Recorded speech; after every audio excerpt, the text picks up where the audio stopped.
this is Cam Logan, and I was going to write a blog post with pictures, but life is a little crazy, so I'll introduce you to Emma this way.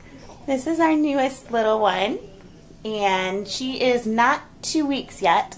I don't like putting exact birthdays online of my kids, but so she's itty bitty, and we've been having a lot of fun with her, and she's been a huge blessing. She's jaundiced, so we've been dealing with extra doctor's appointments with that. They're not super concerned, but they want to just make sure she's losing the yellow and that she's being healthy that way. So wanted everybody to kind of meet her and tell you a little bit about her birth story if she'll let me, if she doesn't start fussing here in a minute. But at any rate, so I was excited to have her born. I think I'm technically at what my due date was. My due date was September 18th, so 2 days from now would have been my due date. And she's almost, she's not almost 2 weeks old, but she's, ish there. But, so she was born a little early, but she was 7 pounds and 11 ounces, so certainly not too small or anything. And it was one of those things where they had given me a couple of due dates, and I didn't really know when she would be born. I was thinking probably a week and a half before my actual due date, and that turned out to be what it was, so that was exciting. But my husband and I were still kind of blindsided when I went into labor. I just thought, like, oh yeah, I'm just having little practice contractions, nothing's going to happen tonight. And I wound up having a baby. It was funny because my contractions were about 5 minutes apart. My husband and I were watching some Warehouse 13 on Netflix, and I would just get on all fours every time I'd have a contraction because they were starting to hurt a little bit. And I had read that when you get on, all fours, it kind of helps position the baby. So I figured if it was the real thing, hopefully it would speed up the labor.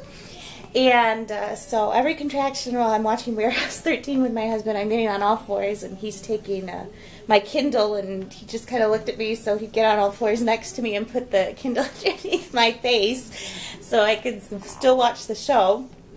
And it was about 10:30 at night. I just told my husband, you know what, just go to sleep. Because the contractions were spacing out. They had gone from 5 minutes apart to about 7 minutes apart. And I said, I don't think this is it because they're spacing out again. Don't worry about it. The thing of it was the contractions were a little bit painful, and I couldn't sleep through them. And normally, with some of the practice contractions, you can sleep through them, but I wasn't able to at all. And again, I started doing things that I knew would hopefully speed labor along if it was the real thing. And I was walking through contractions. I had read a blog post by another mom who went through a couple of natural births, and she did a couple things like swaying with contractions and just a couple of positions to walk in or rock in, and she even suggested getting on the toilet and dealing with contractions on the toilet and all of that. So I tried a couple of different things for about an hour and a half, and then all of a sudden they went from 7 minutes, 5 minutes apart to 2 minutes apart. And they were a lot more painful. So I woke up my husband, we called my mother, she came over to watch the kids.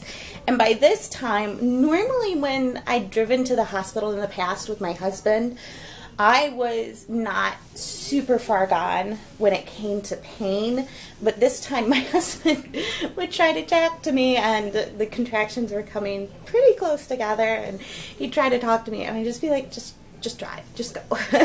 Like, don't ask me anything. Are you in pain? Yes, I am. Just go. And he was frustrated because, of course, to him it seemed like he was hitting every red light. I wasn't even paying attention to that at that point.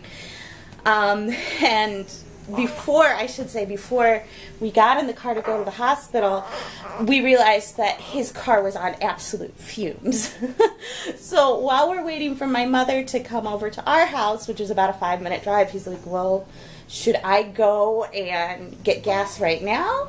And I'm thinking, okay, do I want to be at home alone with 3 kids and possibly have this baby right here? But I didn't feel like I was that far gone in labor, so I said, yes, just go, get gas. And he beat my mother back to the house, and then, you know, we got off on our way. We get to the hospital, and I figured, because all my other kids, when I had them, I got to the hospital and I was maybe 3 or 4 centimeters dilated, and that was it. I wasn't very far along in labor with any of them, and I labored for probably about at least 12 hours. I think my shortest labor in the hospital, with the exception of her, was 12 hours. I had one labor where I spent about 12 hours in the hospital, but I was also laboring for about 12 hours at home. That was my first. So it was a nice 24-hour thing. But at any rate, so I assumed we'd be hanging out there for a while.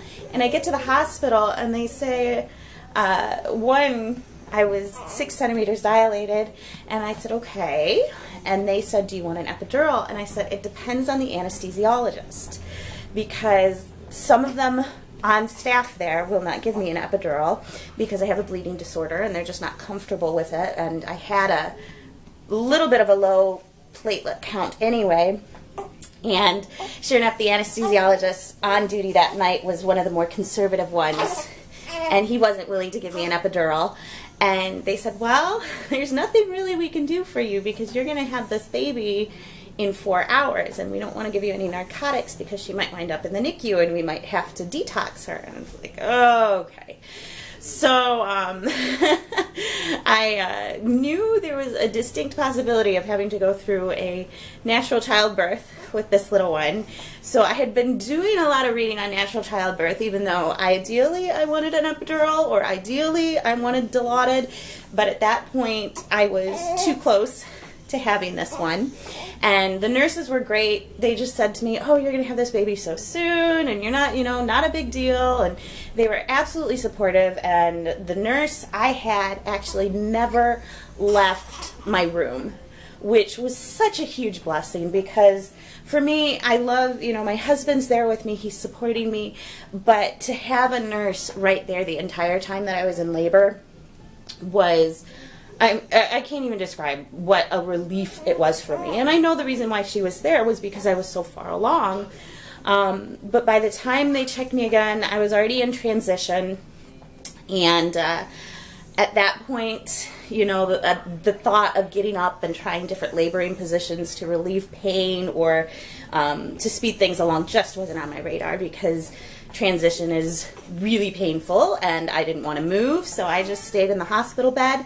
And they had called my doctor the second I got into the hospital, and she was on her way. But essentially they told me, they're like, well, what's going to happen is we'll break your water as soon as your doctor gets here, and when we break your water, it's going to be time to push. Because I was that far along, and I told them, I said, I don't want to push if I don't feel like I need to. They're like, the baby's there. As soon as we break your water, you're going to feel the need to push. And they were right, and my doctor strolled in, and they broke my water, and she was born within minutes of my doctor even getting there. And from the time I got to the hospital and checked in to the time she was born, it was only an hour and a half. And what was so funny is I have had 2 labors with an epidural, and I have had 1 labor with Dilaudid, and then Emma was a completely natural labor.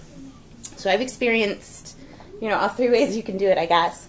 And with my 2 epidural labors, the epidural, I don't know if it was my body and the way it reacted to the medicine.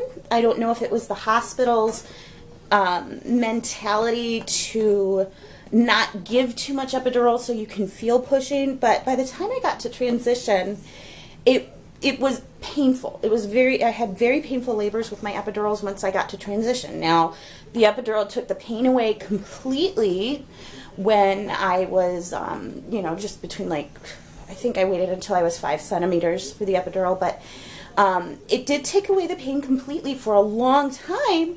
But then when it got to that transition and then that pushing again, it's like the epidural had completely worn off, or the way my body reacted to it wasn't strong enough, or whatever the case may be.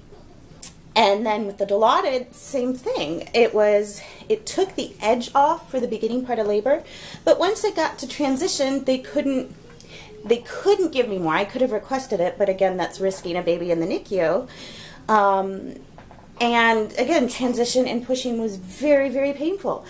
And in a lot of ways, this labor was the least painful out of all three, because I had gone through those transitions and that pushing stages with the other ones, and I think because they were longer labors, even though the pain was dulled, and even though the pain had been completely taken away with the 2 epidural labors for hours, my muscles were still doing the work. And so when that pain came again, it really, really hurt. So in some ways, this was by far, even though it was natural, it was the easiest labor I had, simply by virtue of how short it was. And she is my 4th baby, so unfortunately, I don't think a first-time mom's going to get this lucky. And I definitely didn't get lucky as a 2nd or a 3rd-time mom with a short labor. So it was a huge blessing. And the second she was born, all I could just say was, thank you, Jesus, thank you, Jesus, thank you, Jesus, because it was over. And one of the things with this labor that I had really tried to get in the mindset for was the fact that it wasn't going to kill me. Because in my previous labors, once I had reached that transition stage, and maybe it was just because I had had pain medication and it wore off, but in my previous labors with the transition stage, I just had this horrible, horrible fear the entire time that I was just going to die with my 3 previous labors. And it was one of those things that I know it was an irrational fear. I know I was in a hospital. I know I had doctors who knew what they were doing. I knew I wasn't high risk, but I just had this horrible, horrible fear that I was just going to die in all 3 of my previous labors. So in this one, I really tried to enter into it with a lot of prayer, and I worked my way through the contractions with a lot of prayer, and I give God the glory, because this time I wasn't nearly as fearful, and I think that had a lot to do with me managing my pain as well, because fear just intensifies things. So that would be my birth story of sweet little Emma here, and I think she's getting hungry, so I'll have to stop for now. I might write all of this down eventually, but at this point I was planning on writing it down in the first place, but unfortunately with new baby and everything going on, I was busy, and when you write it down, you have to edit it and make it look good and all of that stuff. So decided just to do a video. If you have any questions for me about anything, feel free to ask. I know preparing for this birth, I read a lot of birth stories, because that was just, I needed to know that there were other women who had made it through a natural childbirth okay and lived to tell about it. So I know birth stories were a huge help to me. If you have any questions, put them down in the comments and I'll see if I can answer them. And I didn't want to get too detailed with everything, but we had a wonderful, wonderful experience. So I hope you have a blessed day, and hopefully I will be sharing more by way of videos or blog posts soon once our house gets a little bit back to normal. So, bye!